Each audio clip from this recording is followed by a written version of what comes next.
Welcome to Life Science Success Podcast. My name is Don, and for those of you who don't know me, I'm a consultant in life sciences. I help companies manage complexity and increase performance.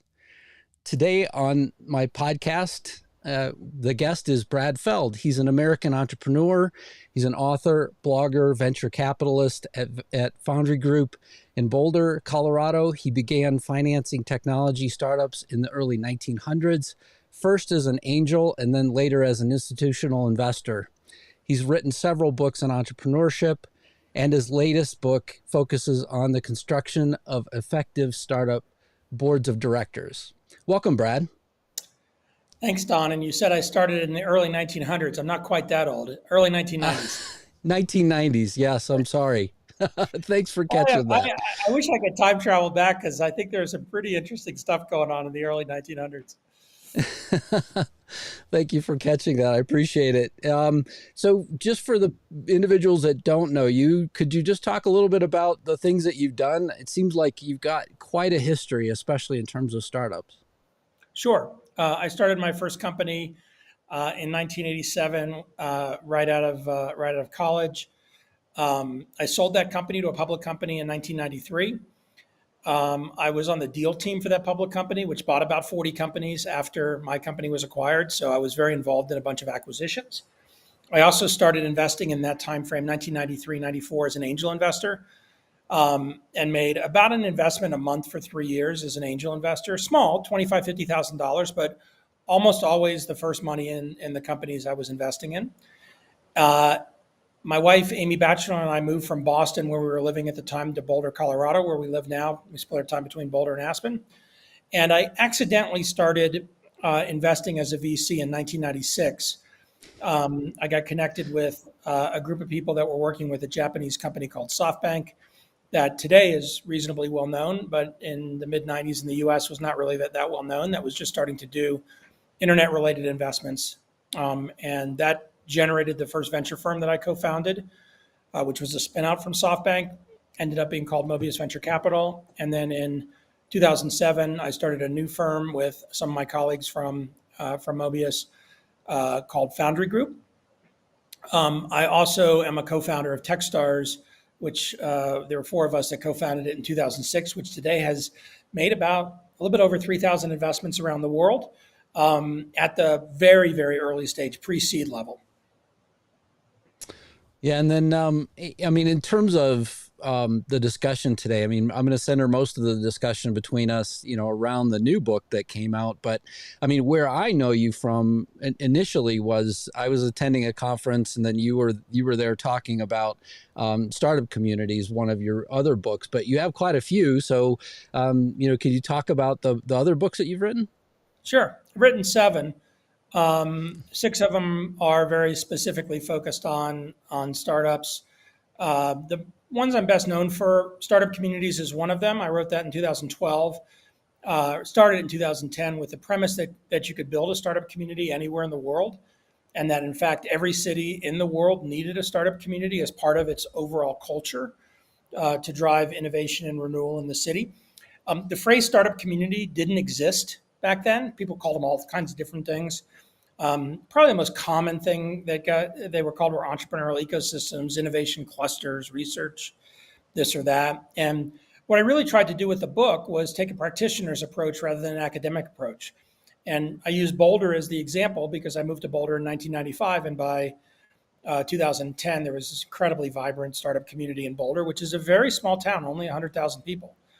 So that's one. Another that I'm well known for is Venture Deals, which is a book about essentially how to get your company financed, and not just the sort of process of raising the money, but also the legal process of all of the activity around the term sheet, around the negotiation, dynamics of dealing with angels or VCs. And again, from a practitioner's perspective rather than from a legal perspective.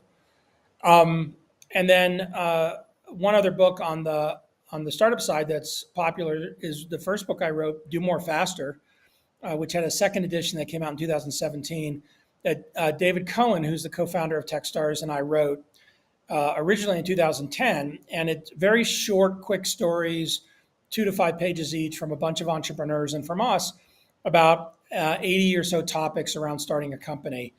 And the phrase "do more faster" was a line that came from a very early Techstars accelerator. David used to have a sign on his door that said "do more faster," and whenever people walked out of a meeting with him, they sort of high-fived the sign. And then the one book that's about entrepreneurship, but uh, it has a different flavor, is a book I wrote with my first business partner, a guy named Dave Jilk, who almost 40 years later, we're still very close friends. And the title of that book is The Entrepreneur's Weekly Nietzsche. And the subtitle is A Book for Disruptors. And what we did was we took 52 Nietzsche quotes and deconstructed them and wrote them in contemporary English, and then wrote essays about each quote, typically a page or two. And then for about half of them, had an entrepreneur tell a story that the essay and the quote stimulated in them. And if you're not familiar, people are not familiar with Nietzsche. I mean, he's a German philosopher from the mid to late-ish 1800s. Very, very complicated life, but an incredibly, incredibly important philosopher, and was really the bridge between classical philosophy and contemporary philosophy. And, famous Nietzsche lines are like, "Whatever doesn't kill you makes you stronger." There's plenty that, people will know. Sure. But the thing that's so fascinating about Nietzsche was he was truly foundationally a disruptor in his field, which is what so many entrepreneurs view themselves as or are doing.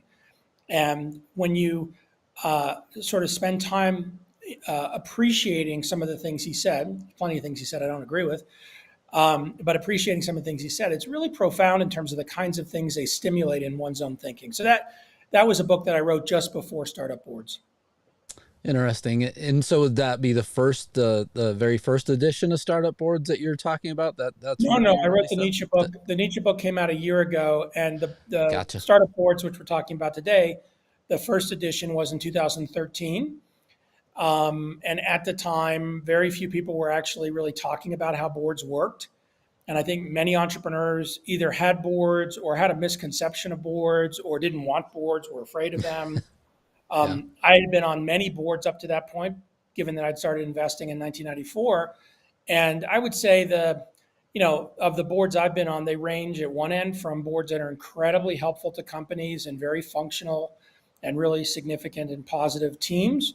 At the other end, I've been on incredibly dysfunctional boards that were very harmful to the company and to the entrepreneurs and to the leaders of the business, and plenty in the middle. And so when I first wrote the first edition of this book with my co-author Mahendra, our goal was to try to, again, in non-legal language, in sort of in practitioners' terms, walk through how boards could be, how they worked and how they could be effective. We, with an addition of a new co-author, Matt Blumberg, who runs a company called Boulder, and is an entrepreneur that I've been working with for over 20 years. Bolster is the second company of his that I funded. He joined in. He's a multi-time CEO. And we really tried to update and freshen up the book for a couple of things that are our view of, what the world of 2022 is. Just as a quick intro, there was a lot of stuff in the first edition. The first edition was not the best book I wrote. It was good. But when I look back on it, at some point I just sort of forced it out. I was making jokes about how hard it was to write a book about boards that weren't boring. Personally, I was kind of burnt out from writing at the time that I was working on it, so I wasn't having that much fun writing. Yeah. I also had and I was very open about it on my blog at Feld.com at the time. I had a 6-month depressive episode. And I've struggled with anxiety and depression as an adult. I used to be very ashamed of it in my 20s in my first company when I was a CEO. When I had this depressive episode in 2013, I was no longer ashamed of it. It was just part of, the experience of life. And I was writing about a lot of things around entrepreneurship, and many entrepreneurs struggle with anxiety, depression, other anxiety disorders, but the stigma was really severe. So all of these things were happening when I was writing that first edition. And so it was good, but it wasn't great. So that was one dimension. Another dimension is some of the writing that Mahendra and I did. When I read it, would read it again, it felt stiff, right? It was good, like the content was real, but it wasn't that accessible. And So again, I think just one second. Let me stop you here because I mean I'm kind of smiling because when I read well, your blog is one thing, right? So whenever I read your blog, I mean I can see the humor like coming out at times, and then I can also sort of, it's the same thing within the latest version of startup boards. I mean, I definitely can see your influence in some of the writing, that's in there. I mean, I think I could pick out, some of the spots because, again, I could feel like this, you're being serious, you're talking about a serious topic, but at the same time, you're like, I mean, one of the key examples that I would extract from it is whenever you relate VCs to D&D characters. I mean, that clearly comes out of one as one of your parts. So anyway, yeah. Well, thanks, because I worked hard. The chance to do a second edition on this book and have a new author in Matt. It wasn't a rewrite of the book from beginning to end, but we reorganized it. We made it, I think, a lot easier to consume. And there was a lot of rewriting of sections that, I just ran out of gas the first time. There's no excuse or reason. It's just sort of what happened. The other thing, which was really apparent and profound when we started looking at the book the second time around and started talking about what we're going to do differently, was we got feedback from a handful of colleagues, including specifically a couple of women. And the women pointed out that the book was not very accessible to them for a very specific reason. We had about 20 something sidebars where we had guest writers write about a very particular topic, usually, 4 to 10 paragraphs, a page and a half. And usually from their experience and an example of a thing we were trying to highlight. So instead of us like interweaving, I quote person X says this, it was more like, let's have a story. And then we had another 25 or so throughout the book quotes from people that were VCs and entrepreneurs, but almost all of those quotes, again, were from men. There were a few women, but not very many. And one of the women pointed out, I don't remember the exact number, but she said, until page 80, I didn't encounter a single woman in your book. And so, I got to page 80 and I felt like boards were for men. And I knew that wasn't what you're trying to get across, but, do a better job, like make it more representative of not just 2022, but also this notion of inclusivity and diversity that is part of the discussion around improving boards, improving leadership teams, improving entrepreneurship, improving investment, making it accessible much more broadly to a much more diverse audience. So we put a lot of effort into that, including the person who wrote the foreword, who's a good friend, Jocelyn Mangum, runs an organization called Him for Her. That's a nonprofit that helps companies recruit female board members for mostly private, but some public companies. And it's not a recruiting service. It's very much a network of board-ready and talented women and a series of content around that. And sort of in these examples, in these sidebars, sort of systematically brought different voices to it, which didn't just make it more accessible, but in some ways made it much more contemporary. Mm-hmm. Because a lot of the sidebars from 2013, when I went back and looked at them, content was fine, but it felt like people talking about something that today might be 15 years ago. Sure. Versus somebody talking about today. So we tried to do all of those things. And I'll just end with, there's a powerful irony in all of it in the context, certainly in tech entrepreneurship, of the very significant downturn that we're going through right now, both in the public and the private markets, in which, many startups are working very hard to figure out how to navigate through it, and many will very successfully. But in the last 5 years, there has been a sort of a theme away from boards, away from governance, away from the idea that a capable board is good for your startup. Mm-hmm.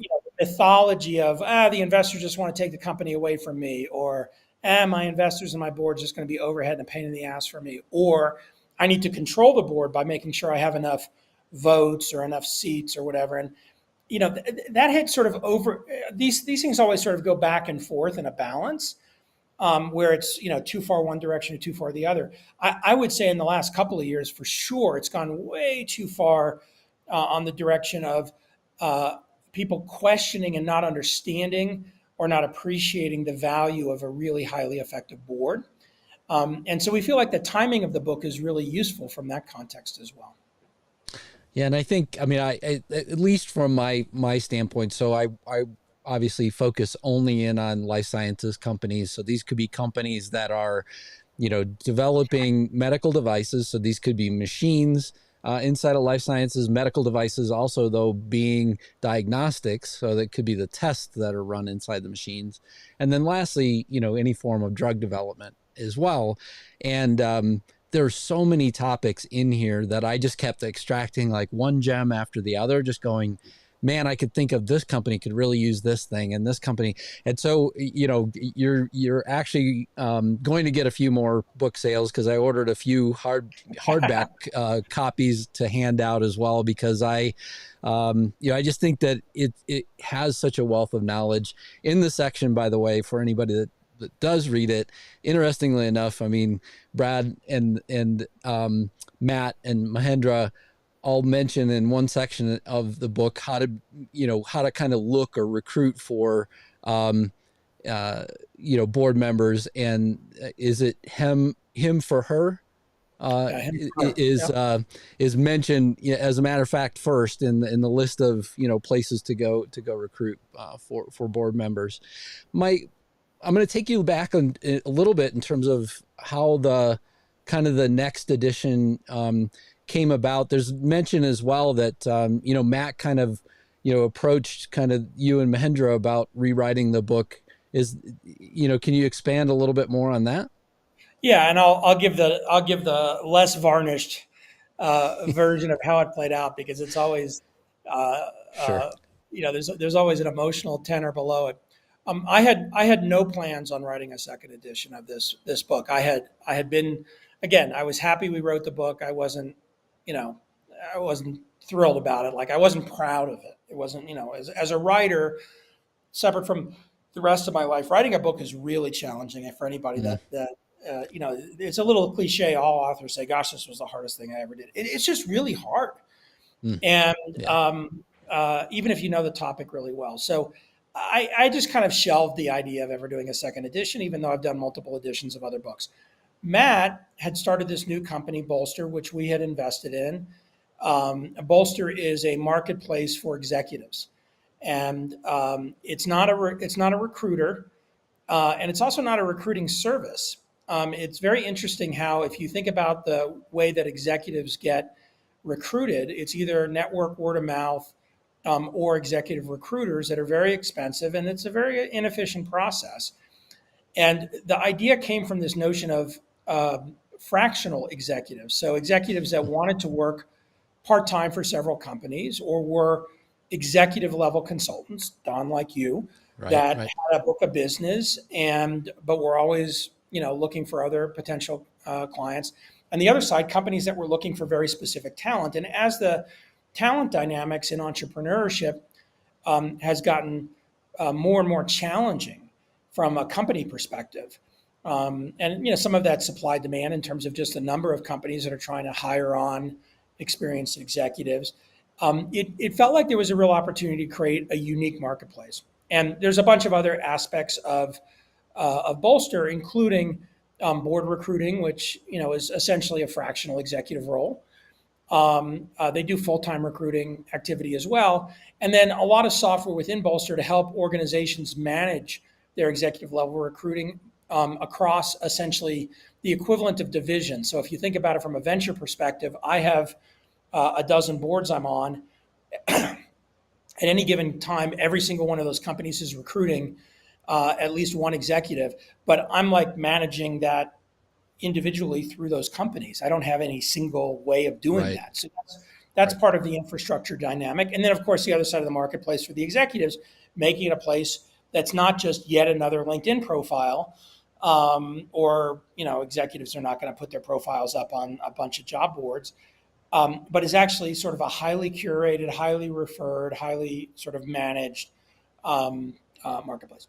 So in the context of that, Matt had also written 2 books. He wrote a book called Startup CEO, which was about being a startup CEO, which he came out with the second edition several years ago. And then he wrote another book called Startup CXO, Yeah, which I was saw being that about one an too. executive Yep. level person. And in that, he wrote a bunch of it, but he also had many of the executives that he'd worked with at his prior company return path rights sections, the CFO section or the CRO section, et cetera. And he reached out and said, "Hey, your board's book is the perfect next book for this to sort of fit within this landscape. Are you game to new and improve it?" And I think my first response was, like, really? Like, can't I just go for a run or play with my wife instead? And Matt wasn't annoying about it, but he's like, I think this would be really good. And then he said a thing that he shouldn't have said, which he said, "Look, I'm going to do most of the work. You're not going to have to do much. I'll provide all the new content, and you'll have to do some light editing, and don't worry, I'll do most of it." And the reason I say he shouldn't have said that was he knows me. He knows me well enough to know that that wouldn't have been my way of doing it anyway. Right. And he's written enough that he knows that that's not how it was going to play out. But he wasn't trying to head fake me. He just was encouraging. Hmm. And so we talked to Mahendra. Mahendra's like, "Great, let's do it." And what we did was, as we got into it, and it's kind of we worked with Bolster has a full-time writer who has been a sort of internal editor on some other stuff that I've worked on. A guy named Pete Berkland, who's great, and not a ghostwriter, but it's sort of helping organize and helping manage, and then rewriting stuff. And you can toss some stuff to him, and it gets integrated, so you're not all sort of tangling on top of each other. And we started down the path of doing that. Over the course of the summer, I sort of disappeared for some other stuff, and I came back to a kind of an effort at a redesign of it, and I started working through it, and exactly what one could expect happened, which is the new content, most of which we preserved, was great, but it just didn't feel like an integrated thing that of a second edition of the book. It felt more like patchwork additions and changes to things. And some of that was the new stuff, but some of that was also the old stuff because it needed to be reworked. So I would say Matt and I spent a lot of time. Mahendra helped a little, but Matt and I spent a lot of time over the winter, kind of finishing up, I think, in February, March. And once we dug into it, we committed to really work on something that we'd be proud of. Hmm. And I would say, with the book, the physical instantiation of the book, when you get your hands on it and you start looking through it, as my feeling for the book is I am now very proud of it. It's a book that I'm really glad that Matt pushed me to engage, and I'm really glad we collectively reworked it. And I hope it has the Venture Deals book, which is now in its 4th edition, came out in 2010. So it's the 4th edition, I think, was 2019, but it's 12 years in, and it's still a very popular book. My hope is a decade from now, this is still, a go-to book for entrepreneurs and for leaders of private companies that are looking to build or improve the quality of their board. Yeah, one of the first things that I enjoyed very much in going through the book, one, the sort of construction of the board was, I thought, important, but most important was this idea or construct that you guys came up with, where there's 3 kinds of boards. There's a working board, reporting board, and a lame duck board. And it's interesting because as I reflect, so I started out in big corporate America. Obviously they have big boards and things like that, but then you wonder, based on the description that you give of, what a board could actually do for a company. You kind of wonder, at times inside of, large corporate America, is where things go wrong, in this lame duck board, kind of vision where people are just kind of riding along. But can you describe like what you view as both a working board and a reporting board? How do you sort of envision both of those? Yeah, I'll lead this off with a quote that I love. That's from Jeff Lawson, who is the founder and still CEO of Twilio, which is a $20 billion market cap software company, something like that. I don't know their exact market cap, but it's in that zone. And Jeff's been a spectacular both founder and CEO. And he made a comment, and I'll paraphrase the exact quote, but it's as CEO, I get to have two teams. One of my teams is my leadership team, and one of my teams is my board. Mm-hmm. And I'm a fool if I don't make the same effort with my board in terms of making it and helping it be a functional team as my leadership team. Now, interestingly, he acknowledges that his board can fire him, right? That's one of the roles that a board has, is it can fire and replace the CEO.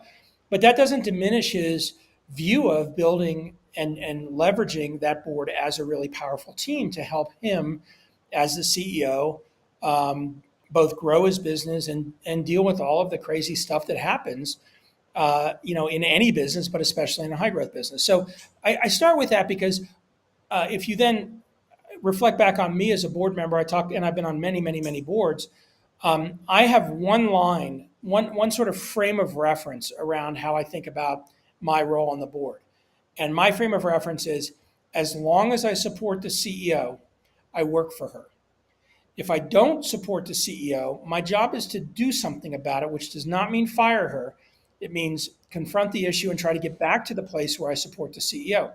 And ultimately, the one tool, the one decision I really want to ever have to make about a company is whether or not to support the CEO. And if I don't, it's my job to do something about that, which again, in the end case, could be replace the CEO. Now, as part of that, my own experience over the last 30 something years is every CEO needs something different. So I can't show up with, okay, here are my 5 things that are my, playbook to building a good business. If you do number 1, number 2, number 3, you could use the South Park one, which only has 3, right? I don't know if underwear gnomes is popular in the world of life sciences, but the underwear gnomes is it's a bunch of trolls that live under a mountain in South Park. They steal all the underwear from everybody, and everybody's like, where did my underwear go? And there's like piles of underwear under the ground. And somebody says, what's your business model? And number 1 is steal underwear. Number 2 is question mark. And number 3 is make money, right? And like as an investor, every CEO is different. If I come with those 3 things, that's useless, especially if I come with a question mark. And so learning how to work with the CEO and doing what's helpful to her in a very substantive way and adjusting and learning from that feedback loop is the role. A working board then is a collection of people who have different skills. They don't all have the same skills. They don't all have the same perspective. They don't all have the same, sort of underlying behavioral norms in the same way your leadership team doesn't, right? Your leadership team has very different skill sets. But as a culture, the team has a behavioral norm. And that behavioral norm is set usually by either the CEO, the chair of the board, who might or might not be the CEO, and or a lead director, if you don't have a chair of the board, or the combination of the lead director and the CEO. Like you set a set of norms, and then as a team, you work very hard over time to continue to develop your relationship as a team in support of the CEO. Now, in that, and it's very important to recognize that boards do have governance roles, regardless. Mm-hmm. For sure. And they have legal, the phrase that gets thrown out, whenever somebody doesn't know what they're doing, they throw out the phrase fiduciary duty. So if you're ever in a boardroom and says, I have a fiduciary duty, what that means is that they're just trying to deflect the reality of the situation to make a shield against what they actually have to have as critical thinking. You do have some, actual true fiduciary duties, a duty of care, a duty of loyalty, and there's sort of legal characteristics below that. You have a responsibility as a director to be responsible to all shareholders, not just a particular class of shareholders or your own investment. There's lots of different legal and governance-oriented ways to manage and resolve it. We talk about this stuff in the book, again, not as formally as we did the first time. So I think it's a little bit easier to access. But importantly, especially in a young, fast-growing company, those issues, while important, are not the majority of the time spent. They're the minority of the time spent. The majority of the time spent generally is with strategy, with understanding what's happening in the business, with providing very specific feedback and help on different issues at a high level, with network, recruiting, access to whether it's financing or other people or business development. So those kinds of activities are ones where if the board is a well-functioning team, that's going on. Right. There's one other kind of cliche that I love, and I like cliches. I put them in two categories. One category is cliches because there's truth in it, even though it's become a cliche. And then the other, it's a cliche because people just repeat something somebody said over and over again. And so it just becomes the cliche. The second category is absolutely useless. And it's, particularly amplified in today's world of social media, where somebody says something that's clever, even if it's complete nonsense, and it just gets amplified. The first category, however, cliches that really have become conventional wisdom that because there's truth in them are useful. The one I like in this context is nose in, hands out.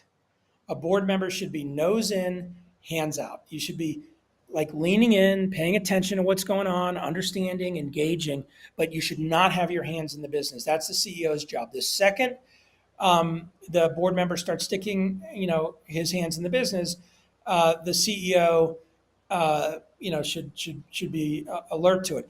By the way, that doesn't mean that the CEO can't say, hey, Miss Board Member, I need you to go help me work on this thing over there in finance, or I need you to go work with the CFO on this, or hey, Mr. Board Member, you have experience with supply chain, and we're having a ton of challenges with supply chain. Can you go work with my head of ops and the supply chain team to try to help us understand what's going on here and sort this out?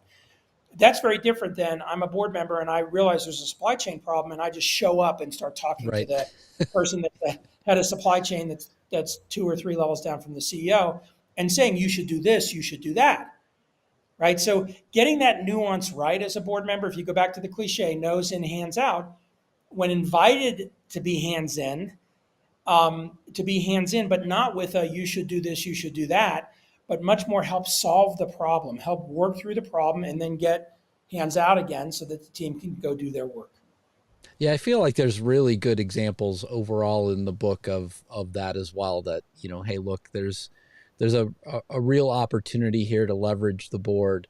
But at the same time, even though you could have observers that are, in functions and things like that, you certainly, the CEO should be running, more or less these board meetings and be responsible for them and not necessarily, engaging other people, outside either, unless they're, absolutely pertinent to the conversation. So it makes a lot of sense.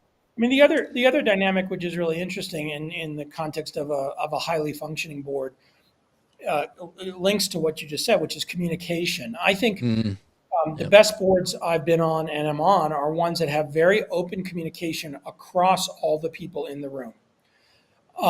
You can say whatever's on your mind. You can disagree with each other. You challenge each other. You put effort into critical thinking about particular issues. But you do it in the open. You don't do it behind each other's back. You don't do it in these one-on-one, hey, what do you think about blah, blah, blah, let's team up on. And, what you do is when you realize there's conflict that's unhealthy, which does happen. I mean, people get frustrated with each other or annoyed, or, somebody says something that's, they don't mean to be off-putting, but they are. Or somebody just shows up in a way that they're having a shitty day and they show up in a way that is obnoxious. Confronting that, and not doing it in a sort of warm, fuzzy, hey, Don, you hurt my feelings on Tuesday kind of thing.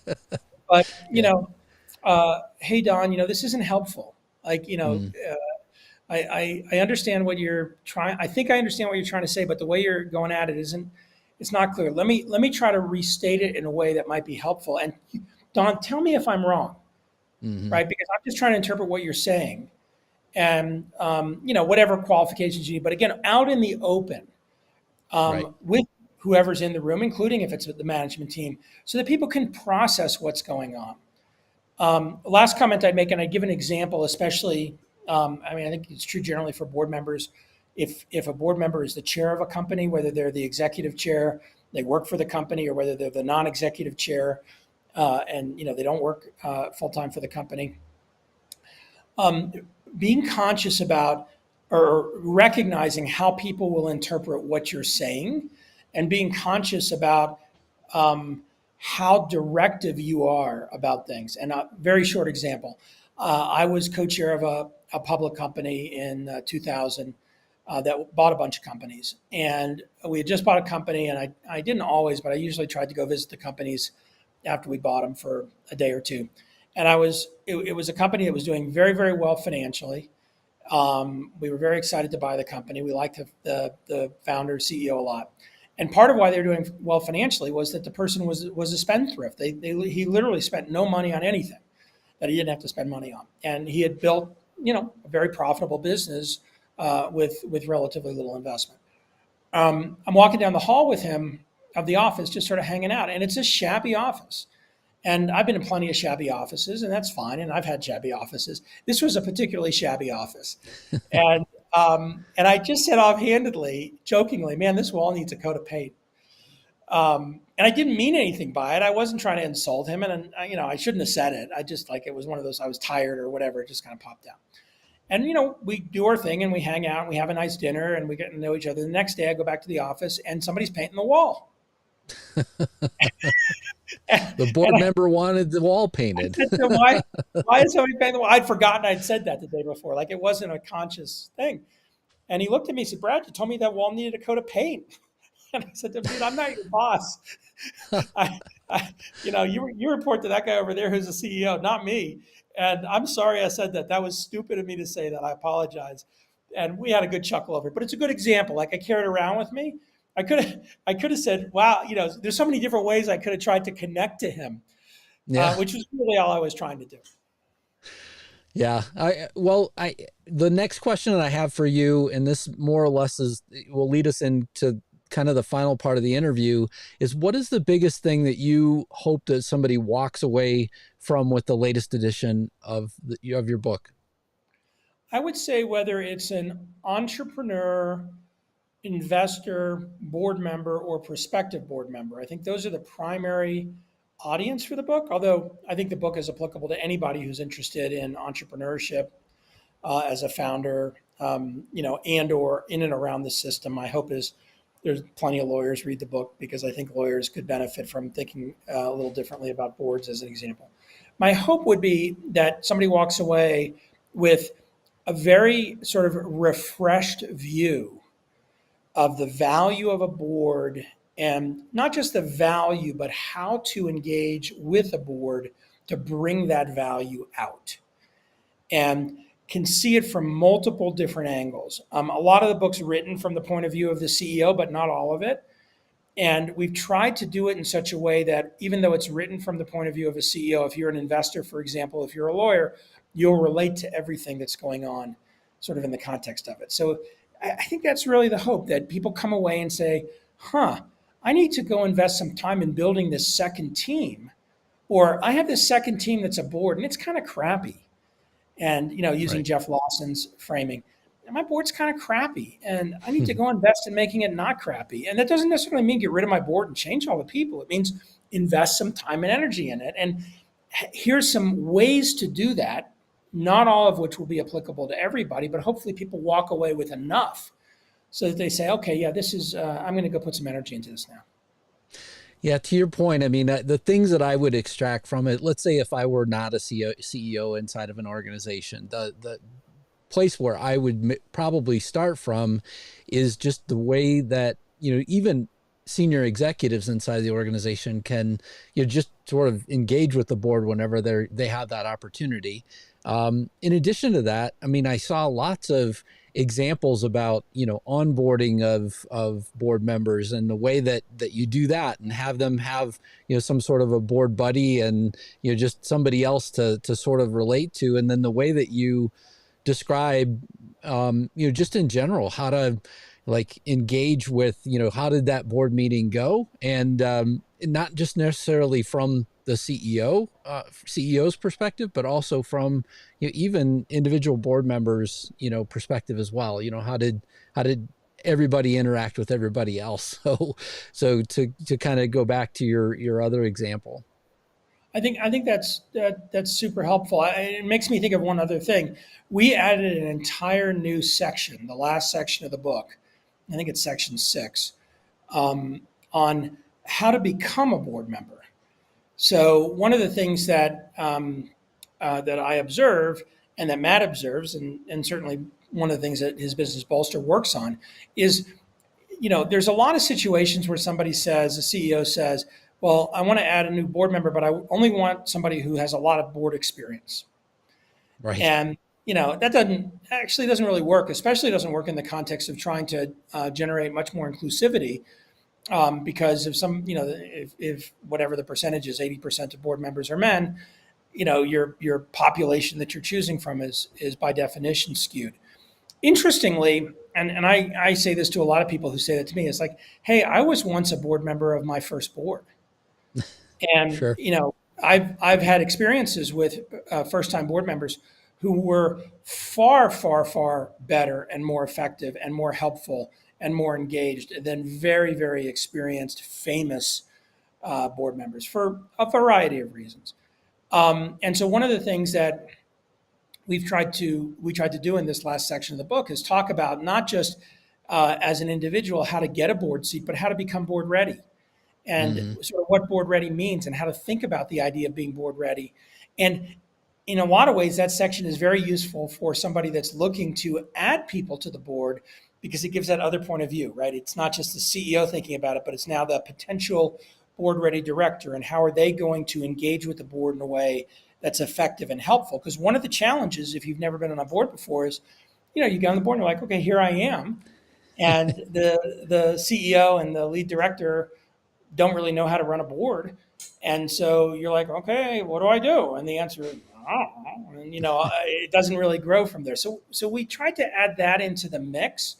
Again, on this notion that boards are important, but the population of people who could be on boards is much, much larger than Yeah, just the population of people on existing boards. for sure. Yeah. So there are 3 questions that I like to ask every guest. What inspires you, Brad? I'm definitely a Star Wars guy, not a Star Trek guy. Oh wait. This has become like a question all of a sudden in interviews that I've done, where I think it happened 3 times in the last month, where somebody said, "Are you Wars or Trek?" Um, Aha. so I'm just teasing when I say Don't that. know that one. Uh, uh, for anybody that's a program, well, you have a life science audience, but programmers out there, Wars Trek is the same thing as tabs or spaces when you're programming. So I'll just leave that as a little gem to be discovered in your podcast. What inspires me? So I would say I'm solidly in middle age now. I started my first company when I was 19 years old, and I'm in the second half of my 50s. I'm 56 and a half. And I've had lots of successes, lots of things work for me professionally, and I've had lots of failures, and I've learned a lot from both experiences along the way. And I would also say I've had a very robust personal life. My wife Amy and I have been together for 32 years. We don't have kids; it's just the two of us. And I've been really fortunate that I found an amazing partner who has her own very significant professional life, but together, the two of us, more than anything else, love spending time together. I used to have this sort of notion that I was deeply intrinsically motivated by learning. So, what intrinsic versus extrinsic. Extrinsic, as people say, you're awesome, you win awards, you get your name in the paper, you get little trophies, you get stars, things like that. Intrinsic is like this internal sort of motivational structure. And as part of that, for a long time, as I got older, I sort of tried to weave uh, learning and teaching together, and Mm-hmm. sort of said, okay, as I'm getting older and I have some experience now, I have some things to teach, and maybe those things are inspiring to me. Um, Today, having gone through, and I alluded to it earlier when I had the depressive episode in 2013, I questioned all that stuff. And I concluded that most of it was bullshit, was that I was bullshitting myself. And one of the things that I started to try to understand better was how I wanted to spend my time and who I wanted to spend my time with. There's a great guy who used to blog all the time, rarely blogs anymore, but he has a thing called Wait But Why is the website. And on it, he came up with this idea for a grid that the rows are years and the columns are weeks. So there's 52 columns across and 90 columns down. And in each connection is a little tiny square. And so you can go to that. I bought one of the posters, and you can go to it and you can point to exactly where you are if you assume you're going to live 90 years. Now, I might live 57 years. I might not live 90. But let's assume positive. Let's assume you're going to live 90. You look at it and you're like, man, there's not that many weeks left.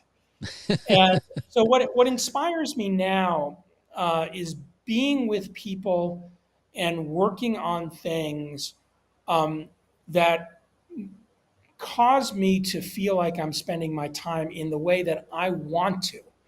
And the interesting thing about that qualifier is it allows me to adjust what I want over time versus be locked into a singular goal. I'm trying to achieve this. I'm trying to accomplish this. It's as somebody who started as an entrepreneur, I had to make lots of changes all the time in everything I was doing. I had lots of things that didn't work or disappointed me or were hard or I didn't do right. And I kind of view that as the macro of life too. I'm constantly adjusting what I want to spend my time on and where I want to spend it and who I want to spend it with.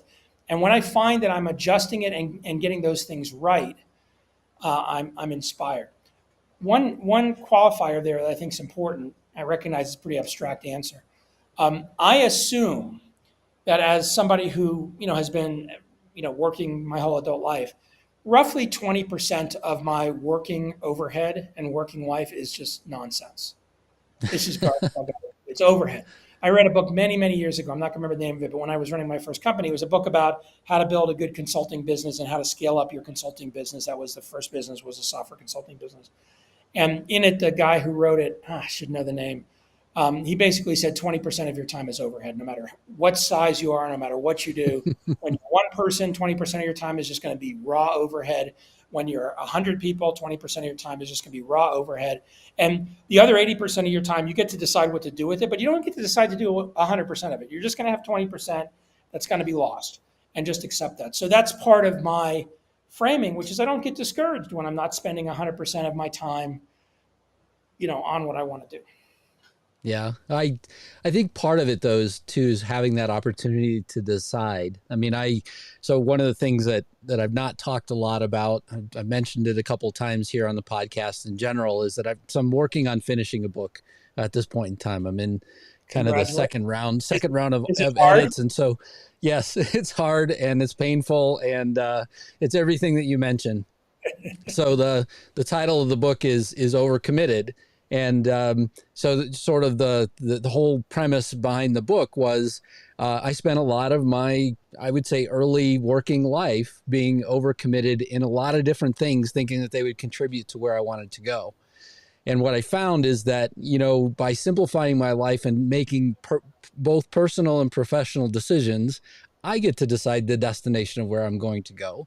And it's not more or less just putting in lots of work to make sure that I go further. In general, it's, I purposefully now invest in things that I, want to. And I feel like there's a whole message behind that I think I could share with everybody else that might be in the same situation. And so, that's kind of where I wound up. Yeah. That's an awesome book. Is this your first book? It is. It will be my first book. I have a second book that is currently on ice until this one is finished, but it's in the works as well. So hopefully, in maybe a year later, I'll have my second one. But yeah. I'll give you an open offer. One of the things that I enjoy doing, so it's in the category of I want to do it, is I enjoy helping first-time authors, um, uh, kind of tune up and get through that book. So, to the extent that you want, consider me an early reader anytime. And I approach it from the standpoint that I hope people approach when I ask them to take a look at something that I've written, which is I'm going to give you feedback, but it's just data. You can throw it all away. If you never look at the thing I give you as feedback, totally fine with me. And you're going to pick and choose what you think is helpful from the feedback that I'm giving you. But if that's useful to you, you know how to find me. So tune me into what you're doing whenever it's convenient for you, whenever it works. I greatly appreciate that. The second of the third questions is, what concerns you? I think that I think that as a species, the human race, um, we are very, very, very complicated, and I think one of the things that feels like it repeats in history is an attempt by leaders to oversimplify situations to achieve their own goals. Could be business, could be politics, could be any other kind of leaders. And I feel like, um, if you go back in time 100 years, to go back in time to the 1900s, there was a lot of friction in spreading ideas and communicating. So when people did work on an idea or communicate, they had to invest more of their energy into it, which tended to cause there to be deeper and richer, or at least from my frame of reference, interactions.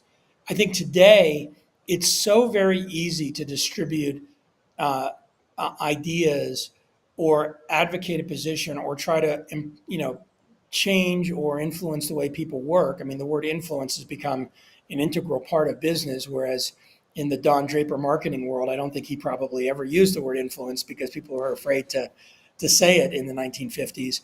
But that was fundamentally what marketing was doing. I guess Ogilvy may have been the first person that said influence. Don Draper, of course, fictional character.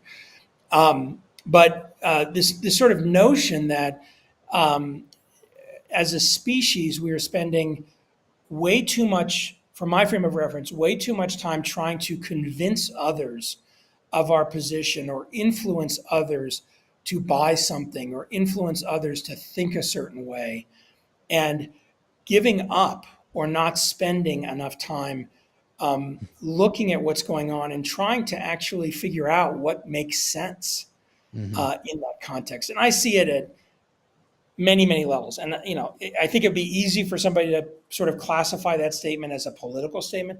It's not intended as a political statement. It's intended as a life statement in the context of building your business, in terms of building your life, and in terms of what's important to you. So I think that probably is the most concerning. That's a meta. There's a lot of other things underneath it that I would say I am.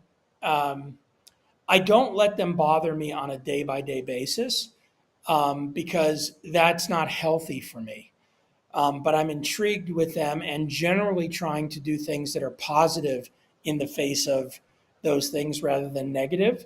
But I've become very aware in my mid 50s of how little influence an individual really has, even Mm-hmm. if they're in an extremely powerful position, and how the structure of our existing society is totally, the dichotomy between hero and villain, right? You're either a hero or you're a villain, and there's no nuance.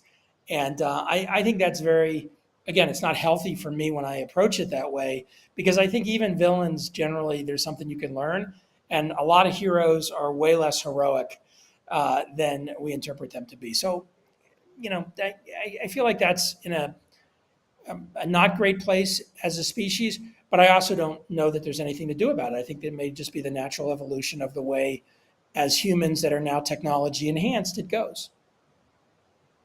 Last question for you. What excites you?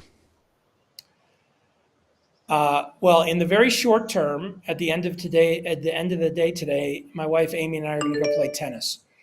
Uh, So I would say in the very short term that excites me. In the Medium term being measured in months, or even quarters. I am in the midst of this, I would say, almost intellectual shift around. And no, intellectual is the wrong word. This sort of functional shift in my life in my mid 50s, where I'm spending much less time striving and trying to accomplish the next thing and trying to accrue more rewards. It's not to say that I don't spend time on that. And the business I'm in, the business that we're in, is to invest in companies and generate financial returns. Like, all of that stuff is part of my existence, but it's much less the forefront of my own evolution as an individual. And I'm enjoying very much, and I'm excited very much about playing that out, because it's very new.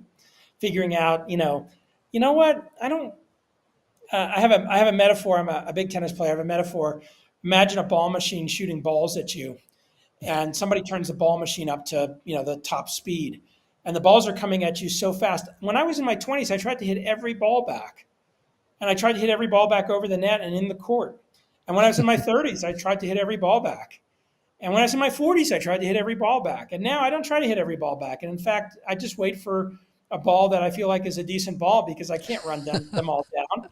And so I hit some of the balls back. And sometimes I don't feel like hitting the ball, so I walk off the court. And I go something else. So, like, allowing myself to be in that phase of life and learning those things, I think is very exciting to me. And then I'll just end with, I'm a huge one of my huge hobbies or things I enjoy doing is long distance running. One of my favorite things in the world to do is get lost in the mountains for 2 or 3 hours without headphones, just by myself. I'll do it first thing in the morning. Last weekend I was in 12 to 2:30 in the middle of the day, and just was completely fried when I was done. I had to get in a cold bathtub to finish off, just because I was so heated. But I can handle that sort of stuff, and I love that. And I just look forward, and I'm excited about all the time I get to now spend not traveling around because of my own changes in how my life works, that I get to spend running around in the mountains. It's one of the things I just looked at my watch for. So you're going to go play tennis in 91-degree weather. I mean, your weather can't be that much different. I'm in Aspen. It's only 80. Oh, okay. And by the time we get to the tennis court, my guess is it's 70. And by the time we get off, my guess is going to be 60. So it's going to be great. Yeah, I was going to say, so for anybody that doesn't know, I mean, I'm also in Colorado, and I went and hiked this weekend purposely at a higher altitude just to stay the heck out of the heat. So if you were in the Front Range this weekend, it was 100 degrees. That's no fun. Yeah, I tell everybody, I mean, my blood is, comes from Norway. So it's, I'm a cold weather bodied person. No, you're so Brad Feld, how can yeah. So Brad Feld, how can people get in touch with you, and how can they get a hold of your book? Yeah, sure. The book is available anywhere books are sold, Amazon, but indie books and all the other, online booksellers. If you don't want to buy on Amazon for some reason, so it should be pretty available there. If you want to find all my books, if you go to Feld.com, which is my website, which has a very active blog that I stopped writing a year ago, but I've been writing for about 15 years, almost daily. And I've started to write a little bit again after taking a break. I've got a books page there that has all the links to the books. And easy ways to get in touch with me. I'm on Twitter @bfeld. I generally answer if somebody DMs me. If you notice that if you do go on Twitter, you're into Twitter, I follow 0 people. So I spend no time on Twitter other than once a day checking to see if anybody DM'd me, if there was a notification of something. And then my email is very simple. It's just brad@feld.com. And I try to respond to all of it. And my only request, if you send me an email, is start with the punchline. Don't make me wade through 6 paragraphs to figure out what the email's about. Just lead in, say, hey, I heard you on Don Davis's awesome podcast that you did about startup boards. Here's what I'd like to talk to you about. And then however much you want to write is great. Well, Brad Feld, thank you so much for being a guest on the podcast. I definitely am going to take you up on being an early reader of my book as soon as it's Great, ready. great. I'm going to make sure that I've got all the polish on it first before you get your round, and absolutely would appreciate the feedback. I appreciate you being here. I would encourage anybody that is starting an organization or is even looking at starting a board. Pick up Brad's book, around startup boards. It's a great read. Just a phenomenal book to have and go through. In addition to other books that he has, Startup Communities also was another great read, I felt. So with that, thank you for being here. I appreciate it. Don, thank you. All right. Thanks.